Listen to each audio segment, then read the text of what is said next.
হাত ধৰি আজি বহু দূৰ আহি পালো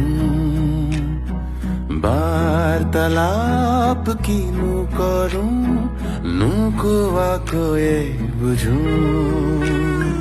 জীৱনৰ আবেলি বুকুতেই বান্ধি আবেগৰ টোপোলাবোৰ ভাগৰি পৰিলেও খামুচি ধৰিম আজিও দেখো আমি নতুন হাতে হাত ধৰি আজি বহু দূৰ আহি পালো বাৰ্তালাপ কিনো কৰো